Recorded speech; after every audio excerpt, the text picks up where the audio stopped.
Hey everybody, and welcome back to another episode of Triple P, where we explore people, places, and palettes.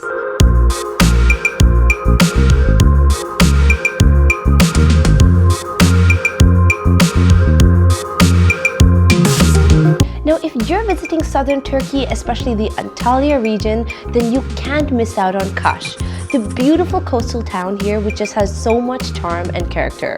In this video, I'm going to be showing you guys 10 things to eat, see, and do here that you can't miss on your itinerary. Let's go.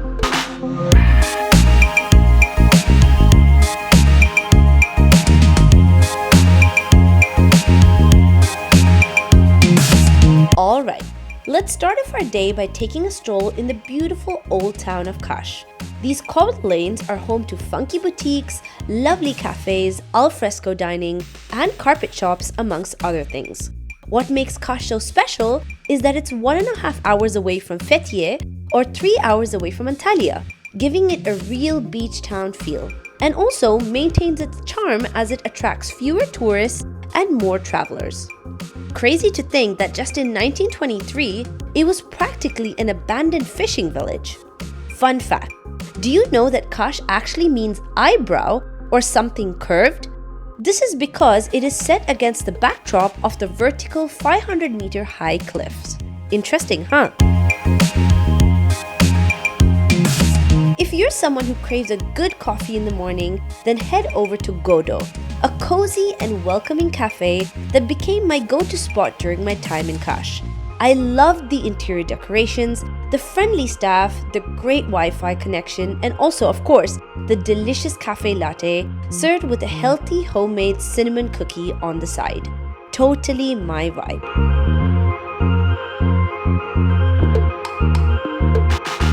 If you're someone who enjoys finding artistic and creative handmade items, then your next stop, just at a walking distance, should be the Tuğra Art Gallery. Run by a sweet elderly man, this place has a plethora of interesting finds, wall-to-wall, dedicated to exhibiting the work of Turkish artists.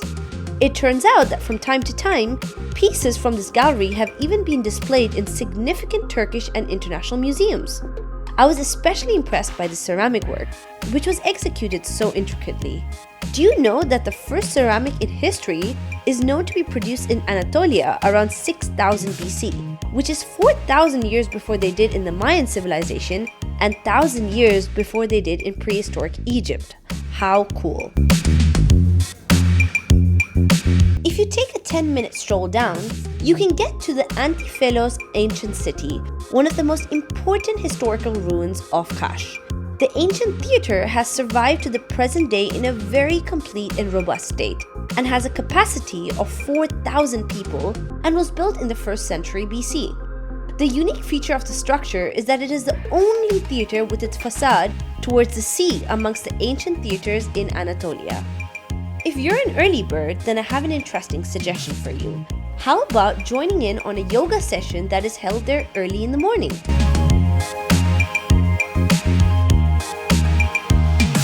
Now, Kaş is actually situated along the Lycian Way, one of the top 10 longest routes in the world, with a 540-kilometer walking track stretching along the coast. People come here from all around the world mainly to see the ancient structures that have survived from the Lycian times, especially the tombs carved into the rocks and the sarcophagi scattered all over the Lycian cities. I visited the one next to the Lycia Road as well as the King's Tomb in the center, dating back to the 4th century BC and consisting of a single block. Bead motifs and an 8-line Lycian inscription can be seen on the lower part, approximately 1.5 meters long.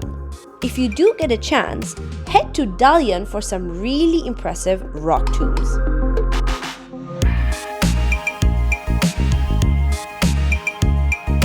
After all this exploring under the hot sun, you would be happy to know that there is a small pebble beach called Küçük, Çakıl with crystal clear waters that you can head to near the marina. Look out for a painted wooden sign that points you downhill towards the beach, as it's not immediately visible from the road. I really thought I had stepped into a hidden mini paradise. If you have brought your own transportation and prefer driving to a sandy beach, then Kaputaş is the one for you, around 20 kilometers away from Kaş, with lovely views as you make your way down and with stunning turquoise waters to swim in. No wonder it's got excellent ratings online too.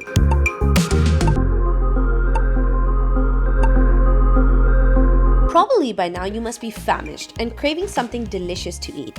So I have two recommendations for you which I thought were great, especially for summers. I know that Kaş is known for its seafood, but for those of you who are vegetarian, then try out Mücver, a Turkish fritter or pancake made from grated zucchini served with fresh tzatziki sauce, found at the restaurant Naturel, which I honestly thought was delicious, crunchy on the outside and crispy on the inside. Another dish I completely fell in love with is called Manti, a type of Turkish dumpling, and while it's traditionally made with lamb or minced meat, you can also get the potato versions. It is topped off with 3 sauces: caramelized tomato sauce, brown butter sauce, and a garlicky yogurt sauce. I really appreciated how Kasik Mani offers you both meat and vegetarian options, as well as boiled and fried options too. If you're still hungry, get a side of dolmas, delicious stuffed grape leaves.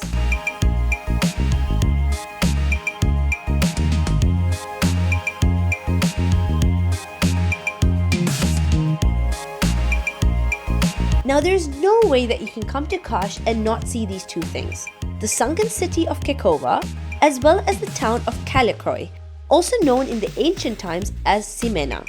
They're only accessible by boat, by the way, so the best way is to book a tour either via Get Your Guide or Viator, whichever one you prefer. I'm going to include the links in the description section below. If you're feeling extra adventurous, you also have the option of doing a kayaking tour, which I heard is fantastic too.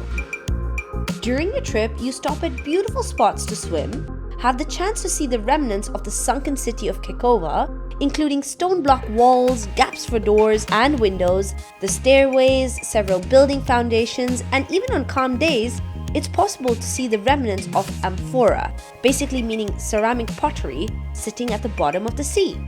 You then get to Kaлекöy, meaning castle village, built on the seaside, consisting of 30 houses and a population of 120 people in summer.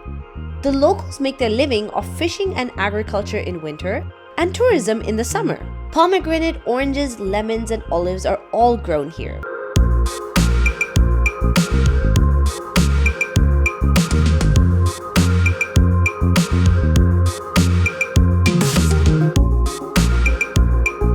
Two things that you can't miss out include eating delicious homemade ice creams.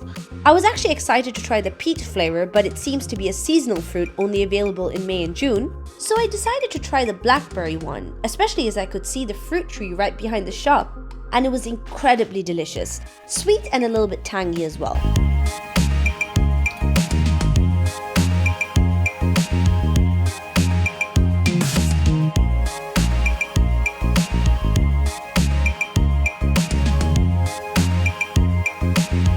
Head up to the castle to enjoy the historic site as well as a stunning panoramic views for only 90 Turkish lira. A great way to end the trip.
My video, then do subscribe for more travel inspiration.